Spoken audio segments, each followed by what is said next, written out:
যারা আর্ট শুরু করতে চাচ্ছেন কিন্তু আপনি জানেন না যে আপনার আর্টের জন্য কি কি জিনিস প্রয়োজন, ভিডিওটি সম্পূর্ণ তাদের জন্য। তো শুরু করা যাক।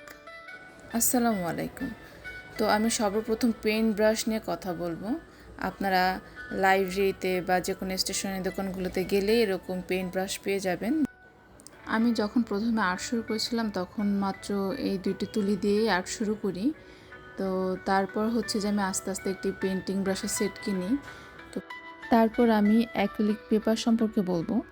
আপনারা অনেকেই দেখা গিয়েছে যে অ্যাক্রিলিক পেন্টিং শুরু করার ক্ষেত্রে A4 সাইজের কাগজটা ব্যবহার করে থাকেন, কিন্তু এই কাগজটা ব্যবহারের ফলে আপনার কাগজটা খুব সহজে নরম হয়ে যায়।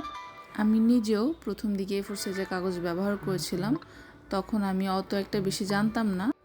আমি আপনাদেরকে সাজেস্ট করব এই আর্ট পেপারগুলো ব্যবহার করার জন্য। এই কাগজগুলোর পুরুত্ব অনেকটা ভারী থাকার কারণে আপনার রং ব্লেন্ডিংটা বেশ ভালো হয় আর কাগজ পাতলা হয়ে যায় না। তারপর কথা বলবো আমি ক্যানভাস নিয়ে।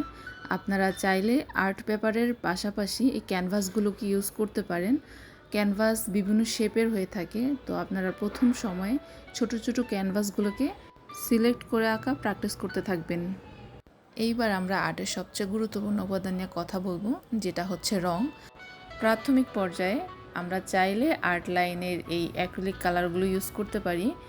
এই কালারগুলো হচ্ছে ছোট ছোট কাচের বয়মে থাকে।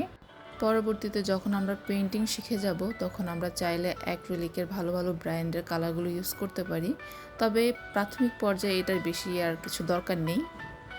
নেক্সট কথা বলবো আমি প্যালেট নিয়ে, যেখানে আমরা মূলত রং ব্লেন্ডিং করে থাকি। আপনারা যখন ছোট ছোট ক্যানভাসগুলোতে পেন্টিং করবেন তখন চাইলে এই ছোট ইজেল স্ট্যান্ডগুলো ব্যবহার করতে পারেন। তারপর কথা বলবো এই মাস্কিং টেপ নিয়ে। যখন আমরা অ্যাক্রিলিক পেপারে পেন্টিং করতে যাব চারিদিকে বর্ডার হিসেবে মাস্কিং টেপ ব্যবহার করা হয়। আর এখন যে প্রোডাক্টটি নিয়ে কথা বলবো সেটা হচ্ছে জেসো। যারা হচ্ছে ক্যানভাসে পেন্টিং করতে চাচ্ছেন তারা প্রথমে এই জেসোতে ক্যানভাসটিকে কোট করে নেবেন। এতে করে আপনার পেন্টিংয়ের ফিনিশিংটি বেশ ভালো আসবে। আমি এটা একটু ঘনত্বটা দেখিয়ে দিচ্ছি। এর টেক্সচারটা অনেকটা ঘন হয়ে থাকে। সব শেষে পেন্টিংয়ের জন্য একটি ভালো বার্নিশ প্রয়োজন। এটা স্প্রে আকারেও হতে পারে বা লিকুইড সিস্টেমও হতে পারে। ভিডিও শেষ পর্যায়ে আমরা চলে এসেছি। তো আর্টের জন্য কয়েকটা জিনিস হলে হবে।